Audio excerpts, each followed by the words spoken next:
Oh, Akbar.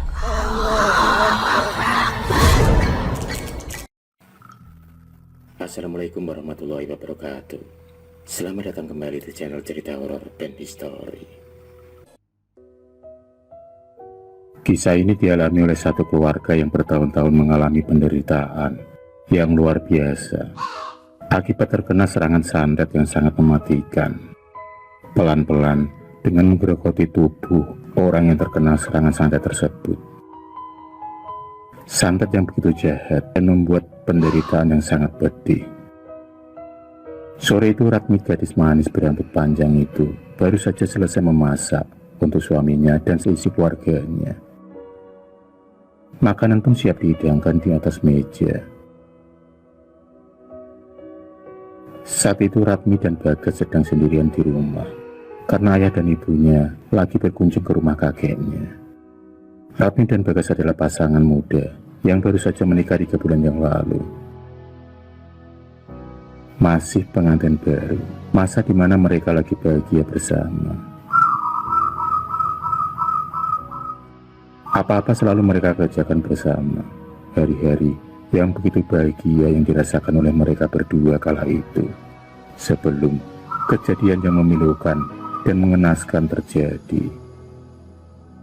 Kejadian yang dialami oleh seluruh keluarga Ratmi.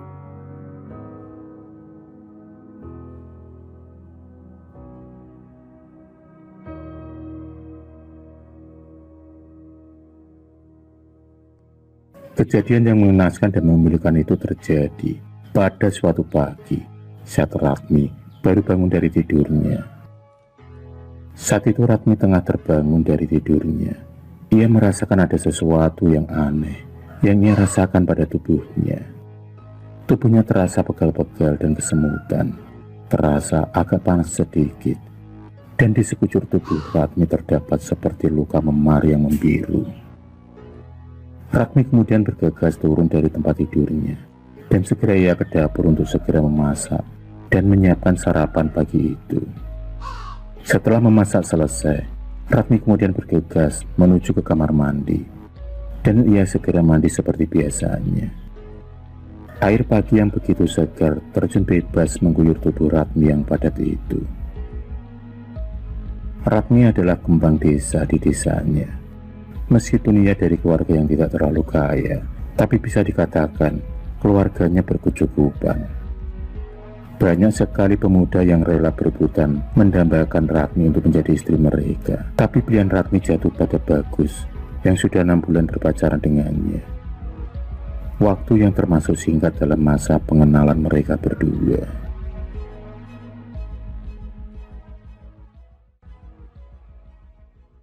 Waktu pun terus berjalan dan berlalu. Hari demi hari, Ratmi mulai mengalami sakit yang terasa gatal di tubuhnya. Tubuhnya kini terasa gatal dan memar-memar. Sedikit demi sedikit, terdapat luka yang mengeluarkan nanah dan tercium bau busuk pada luka tersebut. Semakin hari luka tersebut semakin bertambah di sekujur tubuh Ratmi.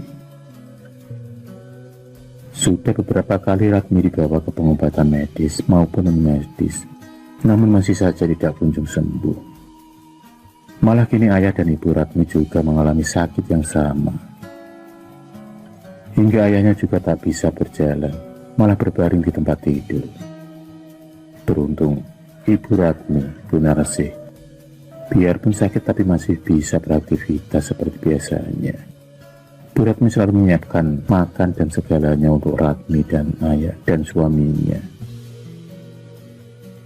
Bagus sendiri malah meninggalkan Ratmi di saat Ratmi tengah menderita. Bagus tak kuat bersama Ratmi, apalagi kini tubuh Ratmi seperti mayat saja yang selalu mengeluarkan bau bangkai. Di setiap saat luka-luka Ratmi mulai mengeluarkan nanah, belatung dan bau bangkai yang tak sedap. Bau tersebut sangat menusuk hidung. Siapa saja yang berdekatan dengannya pasti akan mencium bau yang tak sedap tersebut. Bau yang membuat mual dan ingin muntah.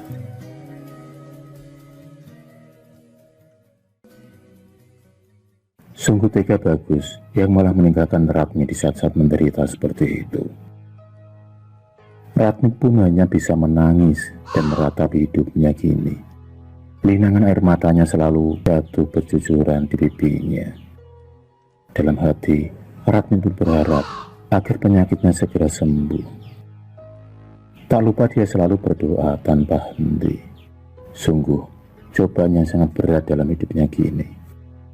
Bu Narsi sendiri tak patah semangat untuk mencari dan bertanya-tanya dengan pengobatan apa saja supaya penyakit yang mereka derita kini cepat sembuh. Dalam keadaan sakitnya juga, Bu Narsi tetap berjuang mencari pengobatan sampai semua uang dan kekayaan keluarganya mulai menipis karena sudah banyak dikeluarkan untuk biaya pengobatan ke sana kemari yang menghabiskan tak sedikit uang dan menguras energi. Di tempat lain tampak seorang pemuda setengah tua dan berkumis, tertawa kegirangan dan bahagia. Dialah Wanto, laki-laki dahulu yang pernah melamar Ratmi, namun ditolak oleh keluarga Ratmi. Entah apa yang dipikirkannya dalam hati, dia tampak bahagia. Dia sendiri juga tahu keadaan keluarga Ratmi yang sekarang. Dia tahu kalau mereka tengah mengalami penderitaan yang luar biasa berat dan sakitnya.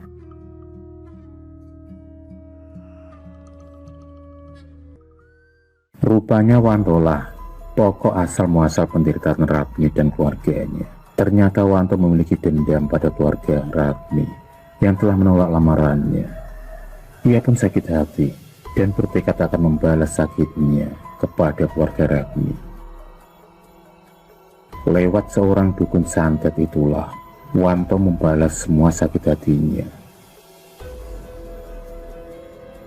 Laki-laki tua yang dari dulu sudah terkenal akan ilmu santet menyantetnya itu, laki-laki tua berjenggot itu sudah malang melintang di dunia perdukunan dan santet.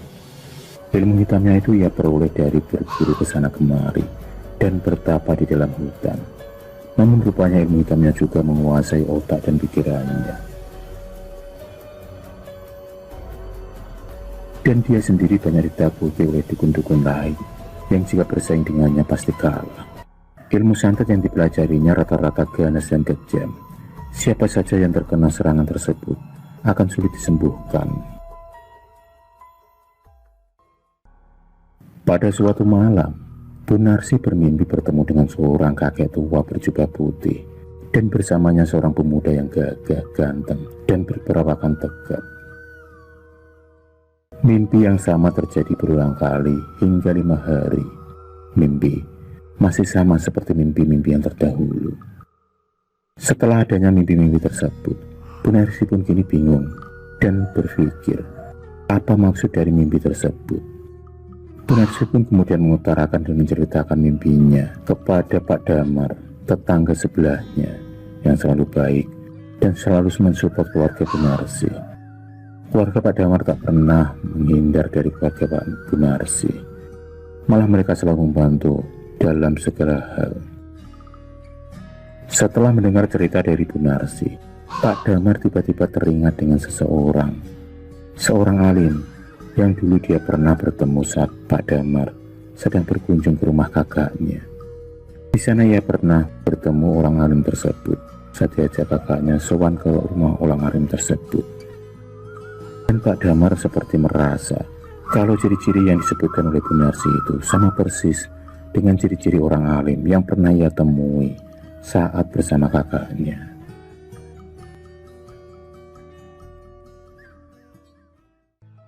Maka atas saran dari Pak Darman, akhirnya Bu Ningsih membawa suaminya dan Ratmi anaknya untuk berobat menemui orang alim yang Pak Damar katakan. Maka berangkatlah Pak Damar, Bu Ningsih, suaminya dan Ratmi menuju ke kediaman orang alim tersebut. Perjalanan pun ditempuh dengan membawa mobil untuk memudahkan mereka menuju ke kediaman rumah beliau. Perjalanan pun ditempuh melewati beberapa kota. Dengan keyakinan yang kuat, Bu Ningsih dan Pak Damar yakin kalau ini adalah jawaban dari mimpi-mimpinya selama ini untuk mencari kesembuhan. Dan akhirnya sampailah rombongan mereka di tempat tersebut, di sebuah rumah yang lumayan besar. Rumah tersebut berjajar dengan sebuah musola. Alhamdulillah, wujud dicinta ulam pun tiba. Ternyata mereka berjodoh. Setelah mengetuk pintu, dan setelah pintu terbuka, dilihatlah seorang laki-laki tua yang memang persis seperti apa yang Bu Ningsih mimpikan selama itu. Laki-laki tersebut bernama Abah Hasan. Laki-laki dengan jenggot putih itu tampak berwibawa dan tenang. Beliau kemudian mempersilahkan mereka untuk masuk ke dalam rumahnya dan menuju ke sebuah ruangan yang berkarpetkan hijau. Ruangan yang cukup luas dan terasa sangat sejuk. Abah Hasan sangat ramah dan baik.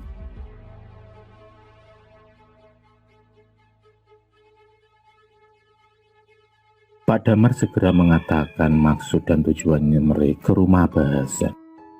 Pak Damar dan Bu Ningsih menceritakan semua tentang keinginan-keinginan dan apa yang terjadi pada mereka selama ini, yaitu penyakit yang diderita mereka selama ini, yang tak berkesudahan tak kunjung sembuh. Abah Hasan hanya tersenyum dan menganggukkan kepalanya.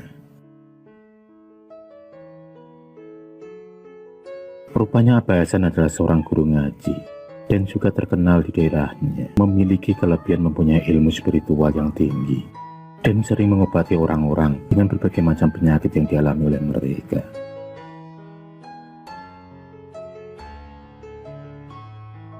Abah Hasan sendiri sudah tahu sedari tadi kalau Bu Ningsih, suaminya, dan Ratmi terkena serangan santet.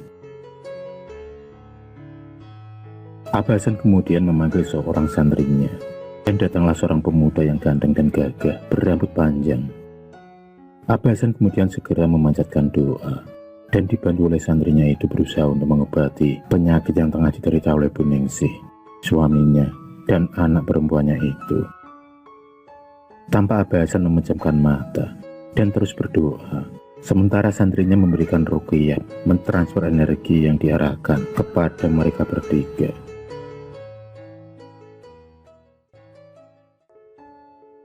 Santri Abah Hasan kemudian memberikan air putih yang sudah dibacakan doa oleh Abah Hasan dan mencampurkannya di sebuah ramuan, dan kemudian dibalurkan ke seluruh tubuh ayah Ratmi, sebagian Bu Ningsih dan Ratmi juga. Mereka juga diberikan minuman air putih yang sudah dibacakan doa oleh Abah Hasan. Abah Hasan kemudian memberikan ruqyah, membersihkan energi-energi jahat yang menyelubuhi tubuh mereka.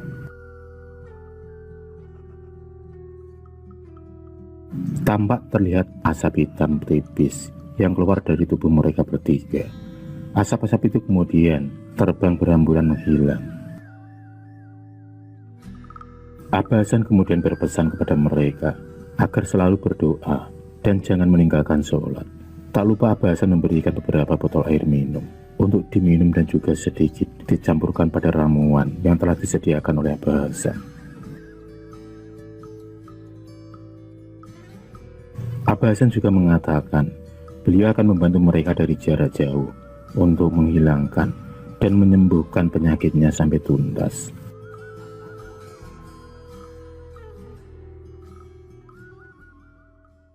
Di sisi lain, di saat Abah Hasan sedang membaca doa, tampak Mbah Jasmo yang sedang duduk bersila di ruangannya tiba-tiba merasakan panas yang luar biasa, dan ia merasakan angin yang dahsyat yang tiba-tiba berhembus seolah menyerang tubuhnya. Angin yang sangat kencang dan kuat. Angin tersebut kemudian memporak-porandakan sesajen yang ada di hadapannya. Sesajen aneka macam itu pun kemudian terpental berantakan di seluruh ruangan tersebut. Mbah Jasmo sendiri mulai membaca mantra untuk menahan angin kencang yang mulai menerjang tubuhnya. Semakin lama Mbah Jasmo membaca mantranya, namun semakin kencang angin itu berhembus menghantam pada tubuhnya. Angin yang begitu kuat tak kuasa ditahannya lagi. Saat terdengar suara ledakan yang sangat dahsyat, tiba-tiba tubuh Mbah Jasmo terpental ke belakang, menghantam ke tembok. Darah segar keluar menyembur dari mulut Mbah Jasmo.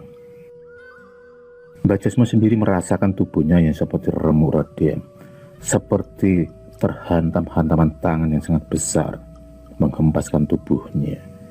Mbah Jasmo terdiam sejenak.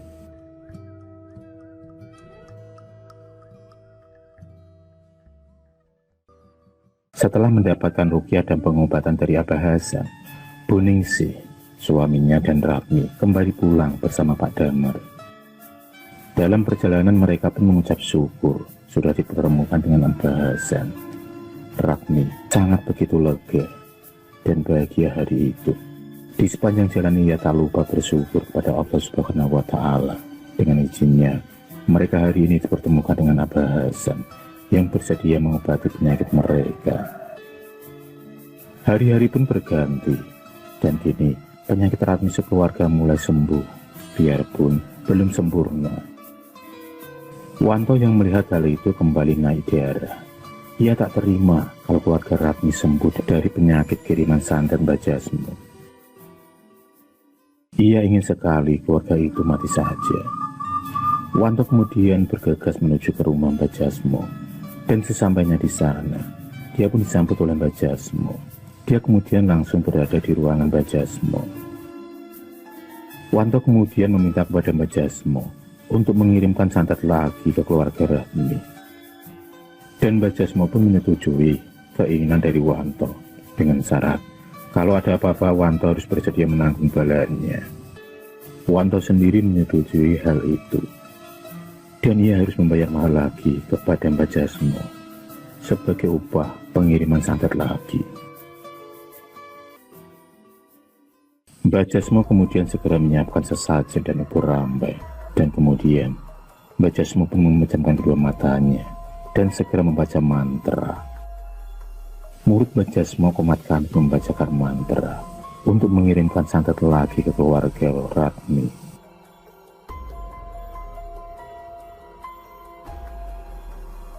Kini santet yang dikirimkan akan langsung menyasar dan menghantam mereka bertiga.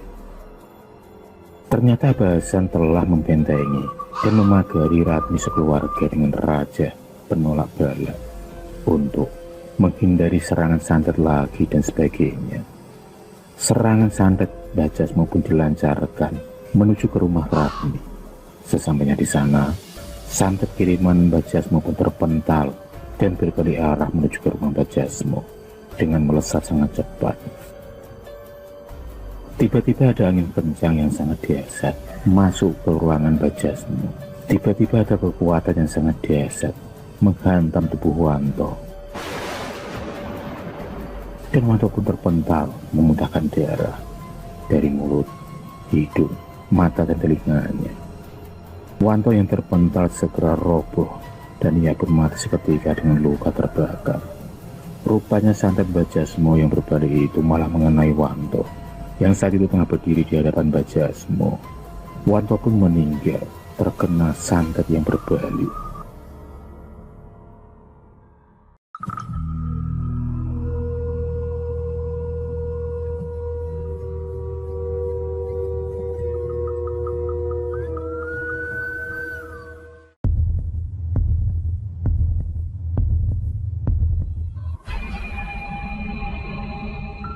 Terima kasih sudah menonton video cerita bergambar ini. Klik subscribe untuk terus mendapatkan video-video cerita bergambar selanjutnya. Semangat berkarya.